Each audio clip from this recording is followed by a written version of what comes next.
So we've been doing this series on what is realistic recovery. What's a realistic understanding of what recovery will take if I'm going to do well and succeed in recovery. And so what I wanted to look at tonight is, how can I tell when I'm not doing well in recovery? What are some of the signs, early warning signs, that maybe I'm not in the best headspace? Now let me come at that from a bunch of different directions that might help you. Most people, when they come into recovery, they come in motivated. They've just hit a nasty bottom, and they come in saying, I'm going to do this, and they are super motivated, and they work hard, and they do lots of things for the first month or so. And then that enthusiasm starts to taper off. And what can happen for a lot of people in recovery is they end up in a bad headspace and they don't even realize it. And before they realize it, they're on their way to a relapse and they don't know how to stop it. So the question is, were there some warning signs earlier on that they could have seen that would have alerted them that they were in trouble? And I believe there are, and that's what I want to talk about. And I think the context around that, if you want to look at it in terms of a relapse, it's what I said a couple weeks ago, is relapse isn't just a one event. It's a long row of dominoes that fall one by one until you pick up. And so relapse is a process as well as the event of picking up. And that process can go on for months, for weeks. It can be gradual, it can be sudden. Every person is unique and everybody's going to have their own style of what are the warning signs. But usually you can see this. Before you pick up, you start going back to old behaviors. Before you pick up, you start going back to old ways of thinking, old ways of acting that aren't healthy. And those lead to the next unhealthy thing, until eventually you have a relapse. So for a lot of people, like I said, they can be on the road to relapse and not even realize it. So what I want to do tonight is give you 20 of the most common warning signs that you're not in a good place. Now I've tried to put them in somewhat of a sequence. So you're going to start in one, and if you don't deal with it there, then you're going to go to number 2, number 3, etc. And so some of you will see your pattern as we go along. But for others of you, I don't want you to think of them just that they have to go in a sequence. They are, what do I look like when I'm not doing well? What are some of the old ways of thinking and behaving that come back that I need to be more aware of that put me in a bad place? So we're going to come at it from those two angles. But let me begin by saying, being in a bad headspace, being in a bad place, starts with a trigger, a triggering event, a trigger person, a trigger thing, a trigger place. There are 3 different kinds of triggers. And those are super important to understand if you're going to be able to start to catch them when they happen. So the first kind of trigger is a sudden one. It just hits you with a lot of intensity and a lot of power. And those can be the kind that can happen at Christmas. You go home and mom just starts ragging on you and you go through the roof. And the first place your brain goes is, I'll show you, I'll go get drunk. And that's sudden, it happens very quickly and with great intensity. And those triggers are out there. But the next 2 aren't sudden. They're gradual. They build over time and they get more and more intense and powerful over time. So the first one is this. It's some unpleasant emotion that you tolerate, stuff down, but don't deal with. So you have stress, and instead of dealing with the stress, you procrastinate. And then you get more stress, and then more stress and more stress until you relapse. Or you have anxiety or depression or guilty conscience and you don't want to deal with it, or resentment towards somebody and you don't want to deal with it. And so you think, I'll just stuff it, but it keeps bugging you, building in power until eventually it pushes you over the edge.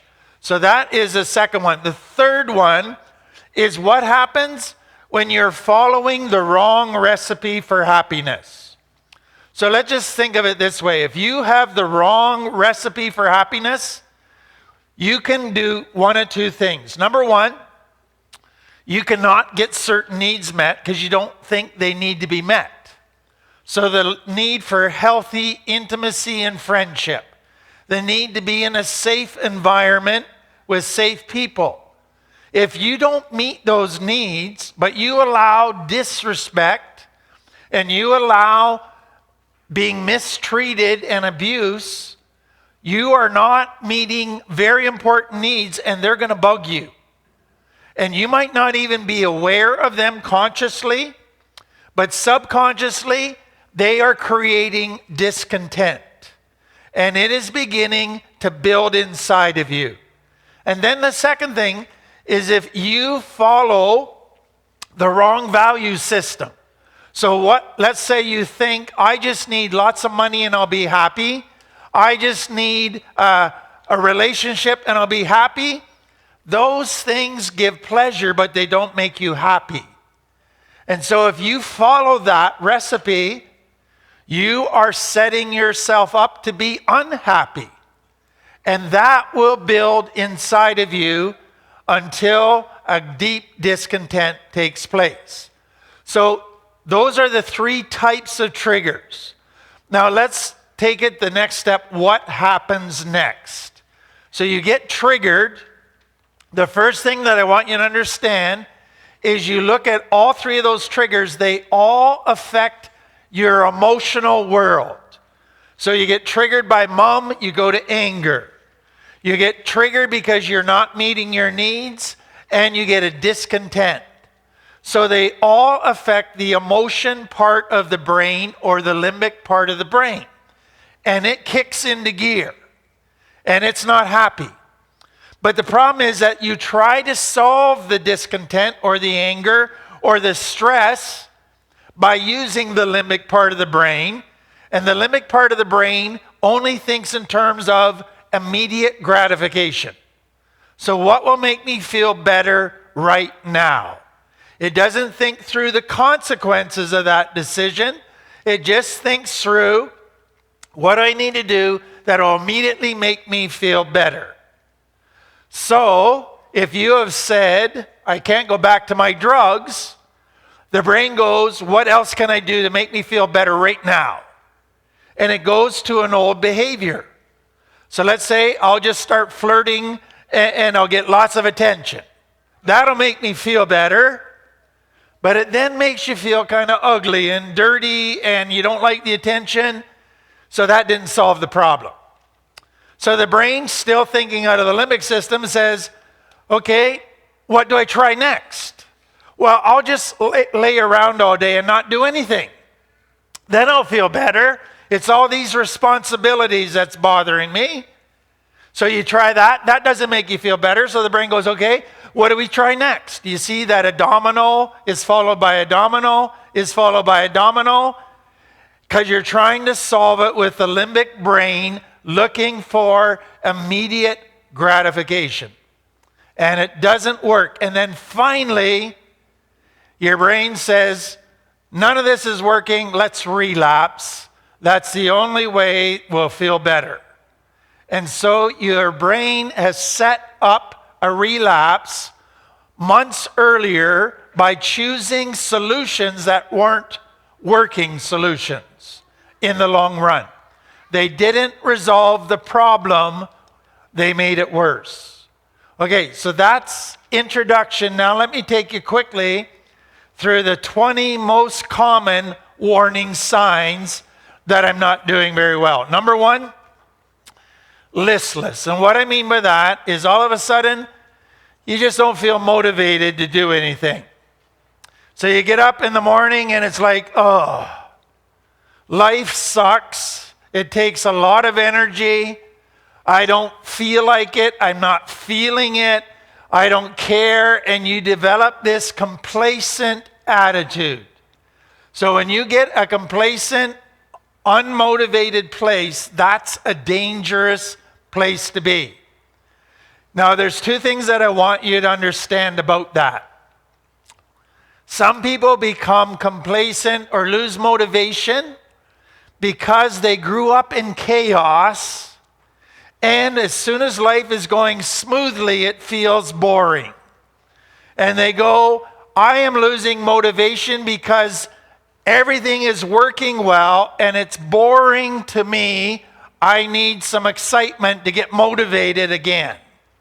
So that is a common scenario for people in recovery. The second one is there's often the result of not doing the things that you need to do, like keeping spiritually fit, emotionally fit, physically fit, all of that.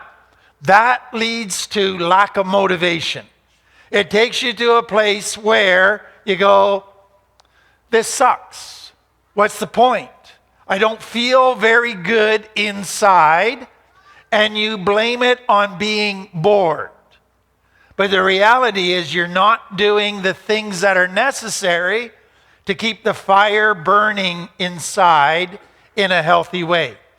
So that listless, complacent, unmotivated place, that is a potential danger sign, but then it's what the brain does next with that. So the next thing is the brain starts getting restless. Because to be unmotivated or discontent or listless, the brain is saying, I don't like this. I don't feel pleasure. I don't feel happiness. I don't want to stay here. So it starts getting antsy. And it gets discontent, restless, can't sit still. I suspect that all of you can quickly relate to a time, probably recently, where you sat down and you said, I think I should just do some meditation. Maybe I should journal.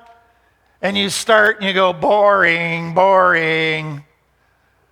And you're discontent. So what I want you to see is the very thing that would help you, you don't stick at it because it doesn't make you immediately feel better. And so you go, okay, that's not working. Okay, I'll watch TV. I'll go on a Netflix binge marathon. And even that gets boring after a while.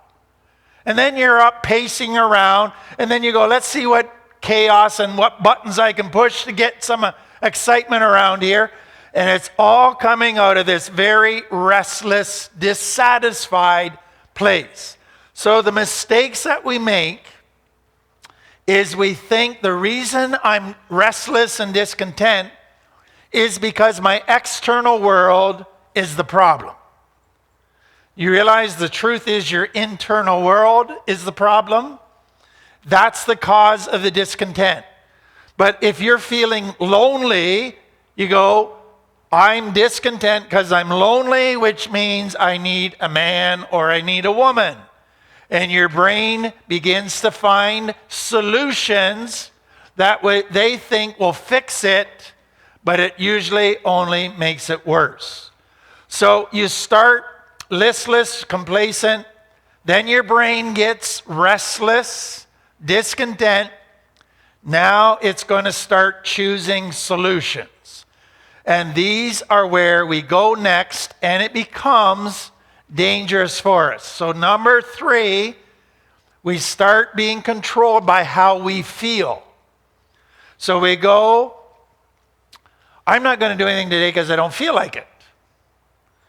Instead of saying, I need to do something today because it's the right thing for me to do, I'm now making decisions based on my feelings. That's like a 5-year-old saying, I don't want to practice the piano because I don't feel like it. Some of you had that growing up. And that it was, if I feel like it, I'll do it. So recovery is easy when you feel like doing recovery. But recovery, you don't always feel like doing it. But you have to learn to keep doing it because it's the best thing for you. But your brain is now in limbic mode, and it is saying, I'm only going to do what I feel like. And that is dangerous. Now let me just add this. There is a tricky part to hit this. Some people, like many of you, push yourself until you burn out. So you need to learn how to listen to your body when you're exhausted and say, I need to schedule in a break, a healthy break. Not push myself till I burn out and then I relapse. So I'm not saying ignore your feelings. I am saying your brain, your cortex needs to monitor your feelings to see if they're healthy or not. And you learn to listen to the ones that lead you to a healthier place. The next thing, I go into avoidance. So you get a new responsibility. What can I do to get out of it? There's a conversation you need to have with your partner that might end up in some conflict. Let's just avoid. I need to get myself on top of my responsibilities at home. Oh, it's too much work, let's avoid. So when you start going into avoid mode, that's usually a very dangerous place. And what is interesting when you go into avoid mode is often we start letting the most important things slide. So many people, when they come into recovery, say what they have learned is they got to keep emotionally fit and spiritually fit. But when you're feeling stressed and restless, what are the first things that we let go? Being spiritually fit and emotionally fit. And that makes things worse. So then we begin to go into this avoid mode, which means our daily routine starts to break down. So all of a sudden, we're dropping important parts out of our daily routine. Oh, I don't feel like going to a meeting, I'll just skip it. I don't feel like getting up at the normal time and having a time to prayer meditation, I'll just miss that. And you start missing those important things in your life. Then you start to go into weekends and you go, I'm not going to plan my weekend. I'm not going to make a list of things to do. I'm just going to sleep in and do what I feel like. And now a whole weekend is gone without anything being accomplished. And then you slide back into bad sleeping patterns and chore patterns and all of that.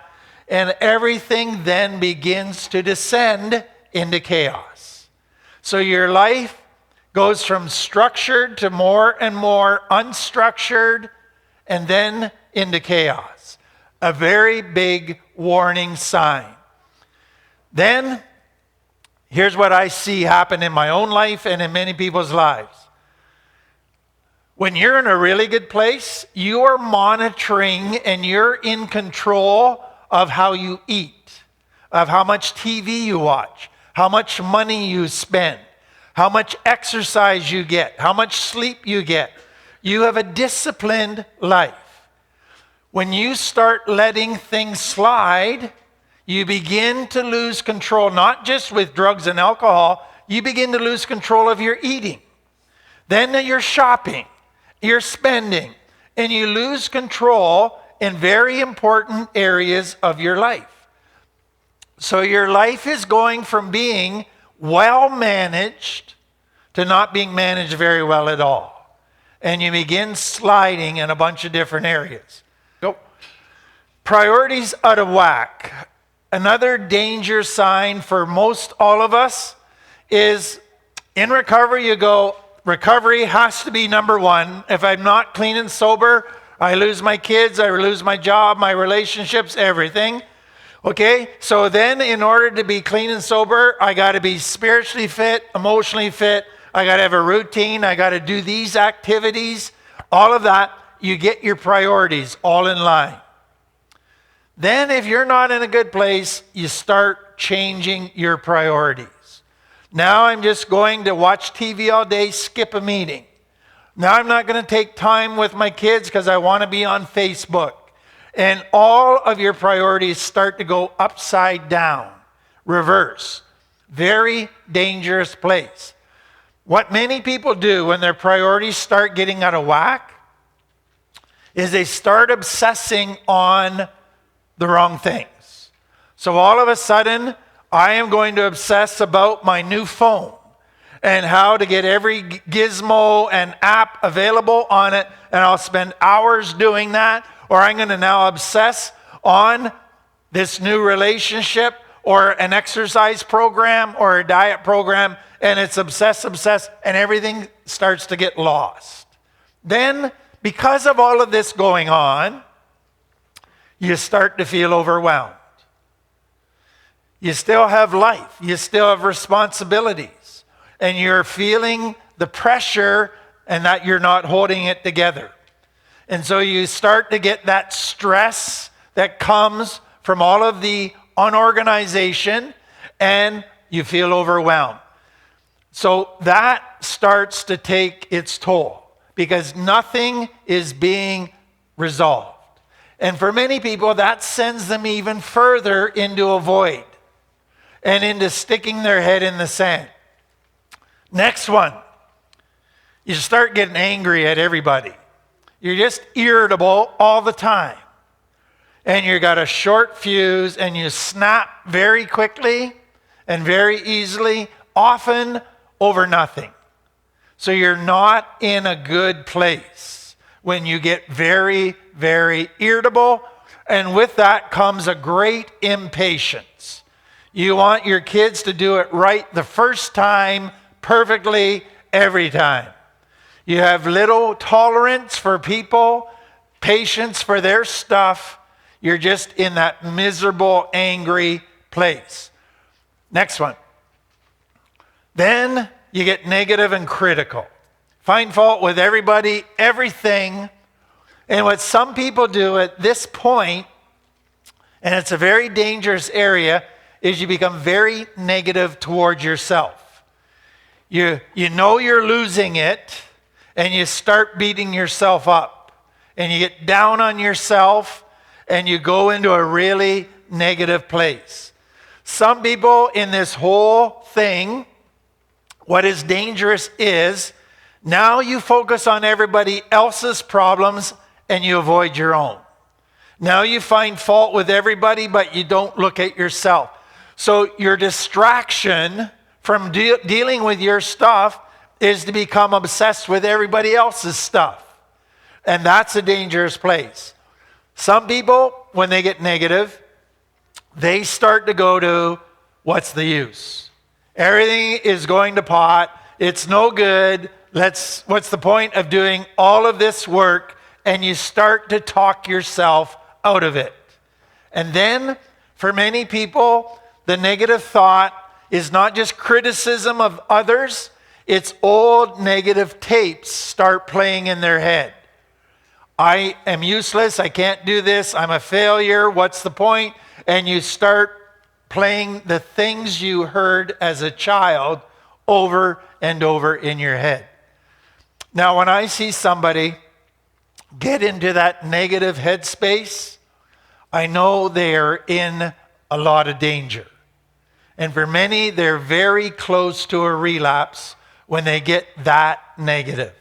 So just keep track of which one of these that I'm going through fits your pattern. Because everybody will have a pattern, and pay attention to the ones that happen when you're getting close to a relapse.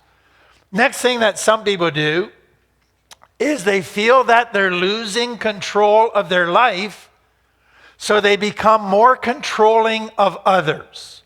Because what their brain is saying is the reason I'm not happy is because everybody else is messing with my program. And they get mad at everybody else. Instead of looking within, they now try to control everybody else. And so part of that is a lot of people become very selfish. They want everything to go their way.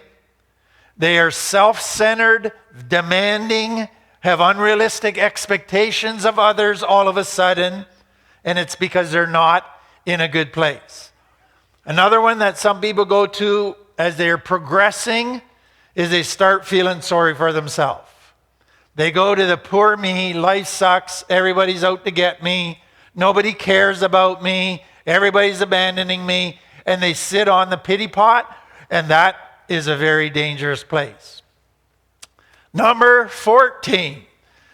If you haven't got the first 13, which probably most of you have, I'll keep on going. Stuff emotions. So if you realize what's happening here is you are creating more and more negative emotions. Anger, discontent, all kinds of this antsy, irritable, depressed, out of control, stress, but you're not resolving any of them. So angry emotions are building. And what happens for a lot of people at this point is they go, I don't want to feel this crap. Let's disconnect from our emotions. Let's stuff everything down. So when you start disconnecting from your feelings, very dangerous place. Because now all of those emotions are still affecting you subconsciously. You're just not aware of it. And they can get you into big trouble. Next one that many people go to is this. The problem in my recovery is not me, it's the 100 people in my life. I don't even want to be around them anymore. If I'm all by myself and isolating, then I won't have all of this pressure and all of this people bugging me. So if I'm not going to be irritable at everybody, I better just go and be by myself. That, for many people, is super dangerous. Because now you're in your own head with nothing to get you out of that, and you pull away, and it's a dangerous place. Then some go to, these 100 people owe me. I put up with their crap every day. I am entitled for them to do my recovery for me. So they now have to take care of my feelings. They now have to make me happy. They now have to take away all my stresses. They owe it to me because I put up with them. And so you get this entitlement mindset that is very dangerous. Then you're starting to slide into old behaviors. Starting to manipulate again. Some people find that when they're starting to slide and getting into a really bad place, all of a sudden they start swearing worse than normal. And so their language begins to change. And then they get very impulsive. And they make very rash decisions that they know are foolish, but they're defiant. I'm just going to do this for myself. Some go back into people-pleasing. Others go back to movies, music that stir up some of the negative stuff inside of them. So old behaviors reappear. And then some go further than that and say, I'm just going to go hang around my old friends for a night. Or hang around the old neighborhood for a bit. Or I'll just go to a bar and play pool. I won't drink, but I'm going to go to a bar. So you're flirting with the old lifestyle. You're hanging around lots of elements of the old lifestyle. Now you're almost at a place of no return. That is very dangerous. One of the worst things that can happen at this point is you go to a bar and play pool and you don't drink and you come home and say, see, that's not a problem for me. I'm going to go there every night now. Because it's not a problem. And you're setting yourself up to relapse. Next, last two, ego starts to return. You become obsessed with your image, looking good, impressing people. Anything that smells like disrespect, you get upset about. One of the things that I look for, and most of you relate to this, when people come into recovery, Brand new, they say, tell me what I need to do. My thinking is what got me into this trouble. I want to be humble and learn and listen. You know what happens when people are getting close to a relapse? All of a sudden, they're smarter than everybody. All of a sudden, they go, those stupid people have been telling me to do this, and I know better. And they begin to depend on that again. Some go into overconfidence. I can handle anything. And they begin to hang around in places they shouldn't be because they feel invincible. Very dangerous. Some, they get very rigid in their thinking. They go back to black and white, and it's all about their way of seeing life is the only right way. The next one, the final one, for many people, is they start to entertain the idea of controlled using. Maybe I can have just one. And they talk themselves into it.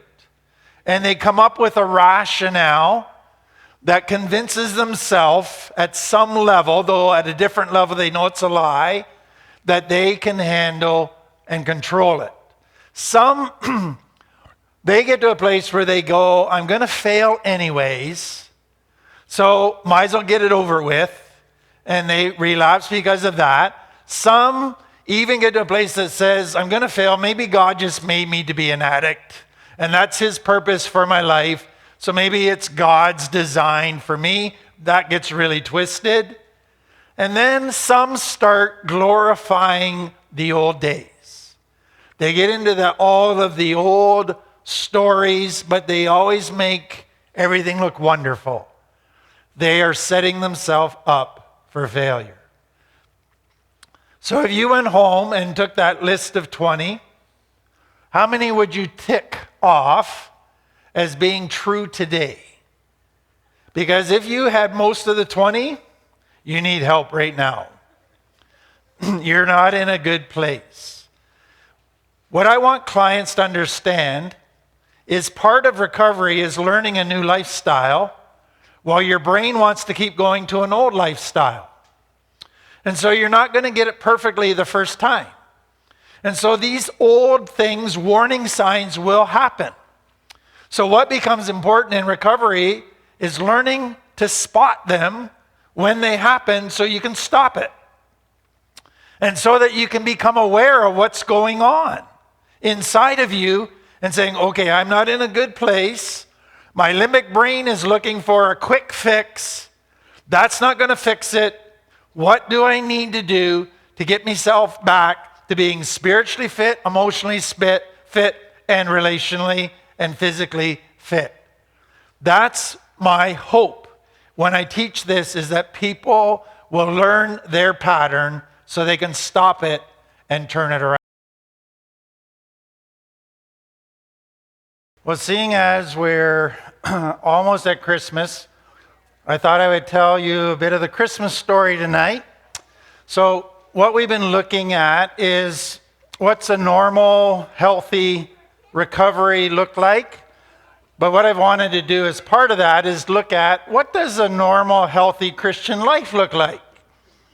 And my concern has been for a lot of people coming into recovery or within certain church cultures is they think if I just have a certain experience, then it'll be easy from here on out. Or if I have a certain experience, then I won't have any trouble or difficulty or pain. All my problems will be magically fixed.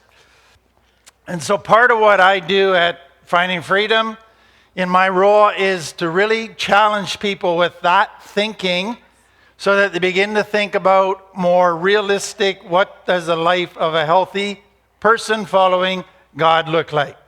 So I think the Christmas story actually is a wonderful thing to help people think that through. And you might have never thought of the Christmas story this way, but I want to kind of challenge your thinking and hopefully help you see what was God's will. What did God bring into the life of Mary and Joseph on that Christmas night? What was it like for them? and then from that see that, okay, what does that mean for me today as to what God will allow in my life? So most people growing up, Christmas is kind of made to be this warm, fuzzy, romantic, everything's wonderful night. And it gives people lots of warm, fuzzy feelings and all of that.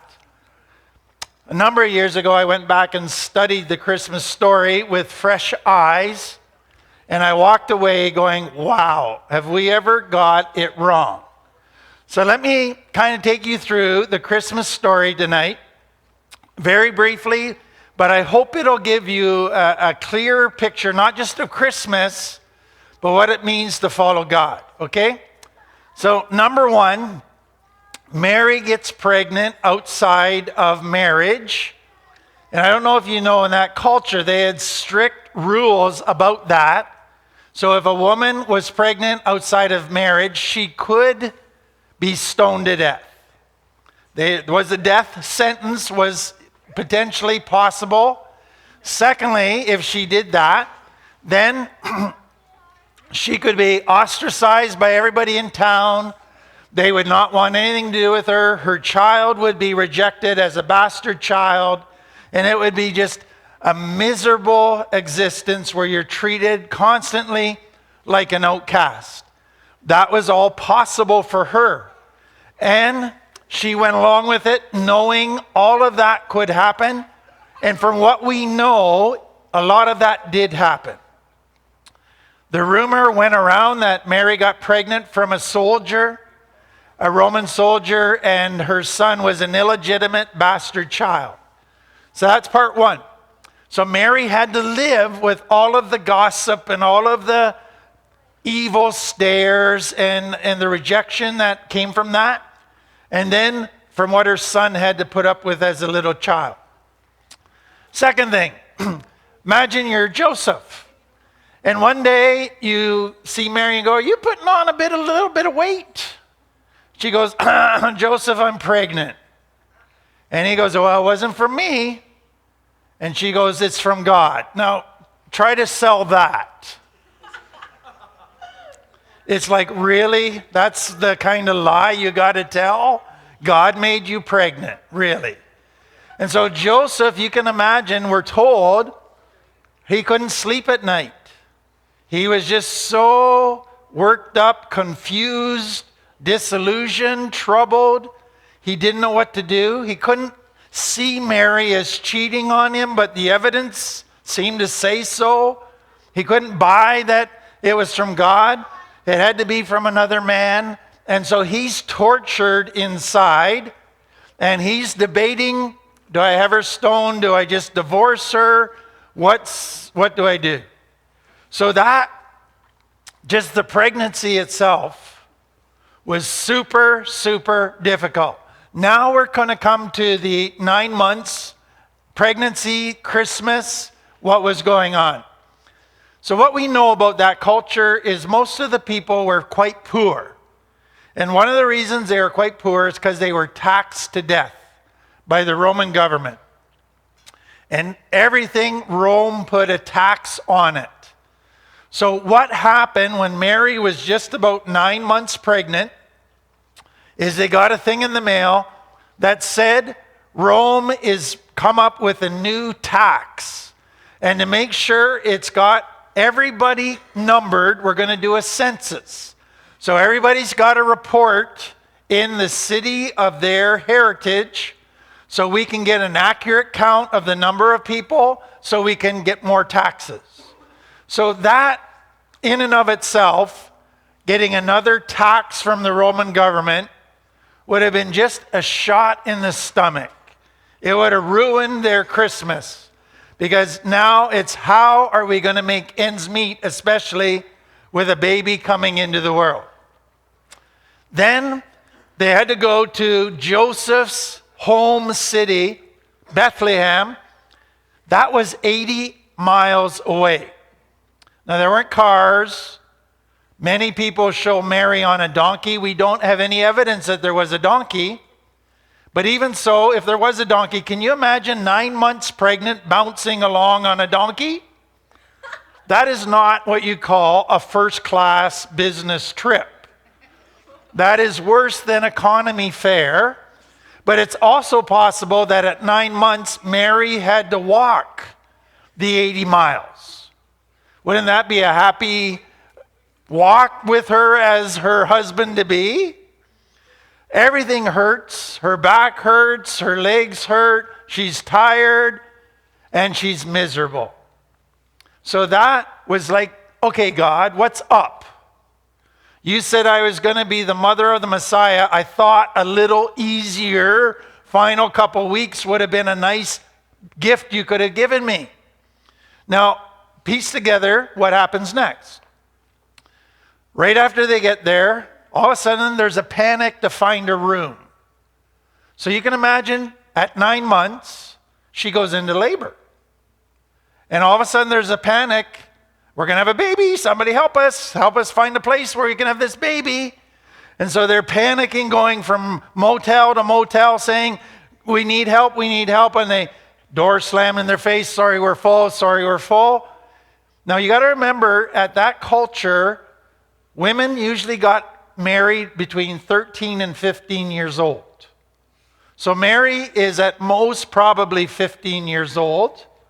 Joseph had his own business, so he was probably a little bit older. But neither of them had had a baby before. And their families probably weren't with them. So now you have, let's say, a 17-year-old teenage boy with a 15-year-old teenage girl who is in labor. And you're going, help! What do we do?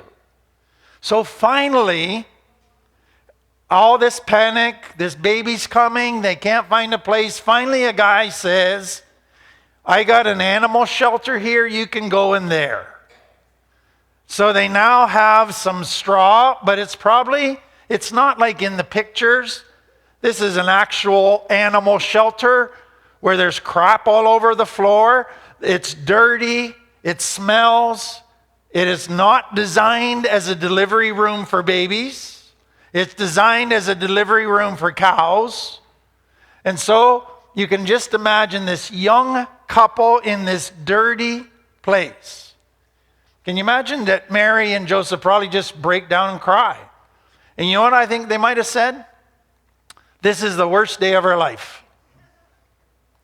If this is what God does, if you follow him and are signed up to be the mother of the Messiah, the greatest privilege in the world, this is not what I bargained for. This is pure misery. And so that's the Christmas story. And so what I want you to understand is that here are two people being asked to take the most favored position in the world to bring Jesus, the Messiah, into the world, and God gave them an extremely hard time. Extremely painful, frustrating, confusing, difficult at that very time. In that culture, every Jewish girl prayed a prayer that they would be the mother of the Messiah. And so Mary felt like the most privileged woman in the world. But now this. So what I want you to see is that this was difficult, but it doesn't end there. So after the baby's born, we're told they settle into Bethlehem for a while. They decide to stay there. Maybe it's to have a fresh start where they don't have to put up with all the gossip and ostracization of the people back in Nazareth and Galilee. So they start to settle there. And then they get these three people or a group of people show up called the wise men. We call them, they're called the Magi. And they went around the world acknowledging whether a person was a legitimate king or not. And they showed up and they checked out this Jesus. And they said, he is the legitimate king of Israel. And then that night, Joseph says, flee. Joseph has a dream that says, flee to Egypt because the king of Israel has heard that he has a challenger, your baby Jesus, and he's going to kill them. So they have to flee with a toddler, an infant. Now, that's a 200-mile trip across a desert. It's all desert. Now, you can imagine what it would be like with a little child traveling 200 miles by foot across a desert where it's super hot. That child would be fussy. That child would probably cry a lot.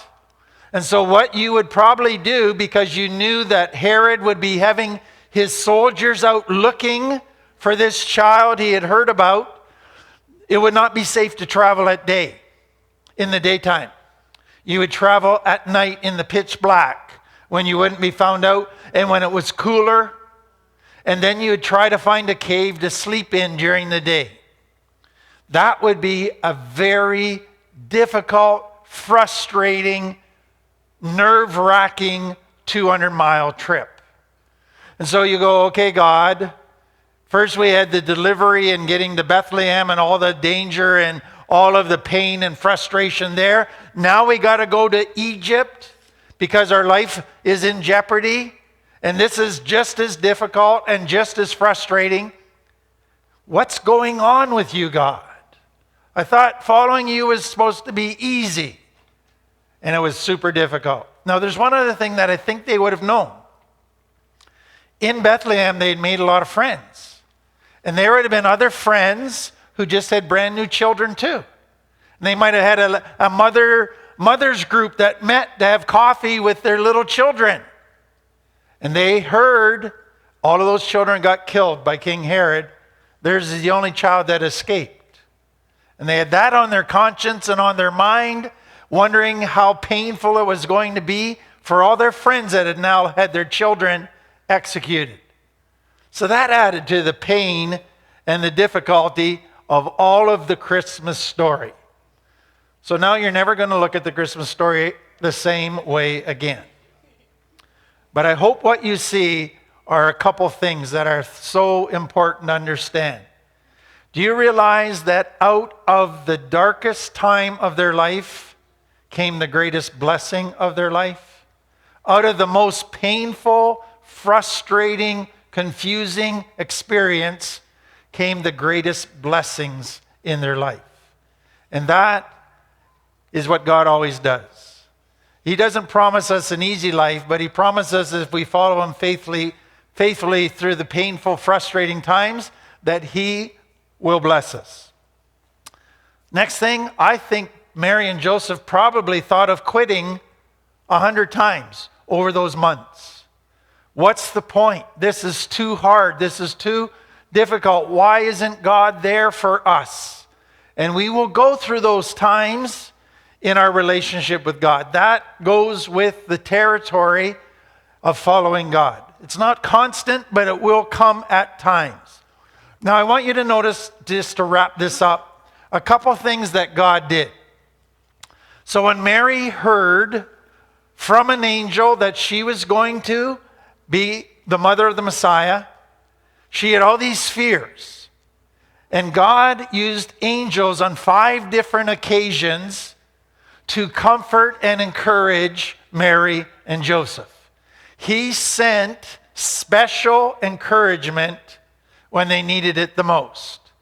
And I think just having that motel keeper give them an animal shelter would have been like, okay, God, you came through for us. But God often sends unique messengers with just the word we need to hear sometimes when we're at our lowest point. Second thing, I don't know if you ever thought about it. The only people that came to see the baby that night he was born were shepherds.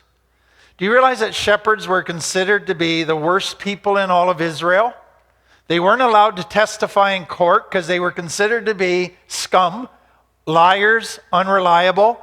Because they touched dead animals, that made them so they couldn't go to church. They were considered unclean because they dealt with dead animals. And so they were rejects. And who shows up is a bunch of rejects. And what they say is, God just sent us an angel that said, God loves us rejects. And he sent us somebody to rescue us rejects. And that would have probably been a whole bunch of encouragement to Mary and Joseph. There's a second thing that the shepherds is significant about. Mary and Joseph were told that Jesus was going to come like the lamb into the world to die in the place of everybody in the world. And so who better to say this is a lamb than shepherds? And so they come and say, yes, he is the Lamb of God, the one God has chosen. Then the next thing, God sent two old people into their life who had a special word prophecy from God about the future of Jesus, just to encourage Mary and Joseph. And one of them said to Mary, Mary, you've had it bad so far, but there's going to be a sword that pierces your soul someday.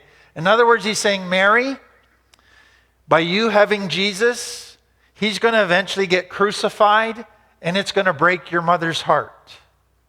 But God is going to use all of that pain to rescue the world. So you're going to feel a pain greater than anybody else. But that's because you have this special relationship. And so he encouraged them through that. And then the final thing. The Magi showed up with 3 gifts: gold, frankincense, and myrrh. And then the night they were there, Mary and Joseph had to get up in the middle of the night and flee. They didn't have time to go to their bank and get money. They didn't have time to get many belongings. All of a sudden, they're on the road to a new country where they don't have a job waiting for them. How are they going to keep food on the table? Oh, gold, frankincense, myrrh. We just got the provisions we need to keep us alive for the next months and years, because we can sell this stuff, and it was very, very valuable. So what they saw was this. At the most difficult times of their life, God still showed up in little ways to meet their needs, to encourage them, to get them through, to help them. He hadn't abandoned them, even though it felt like it at times. He was still there. And that is the normal life of following God. Lots of different times that are wonderful, but lots of times that are very difficult. And it feels like God's abandoned us, but he hasn't. And if we look, we'll see little things that he does to meet us at those greatest points of our need.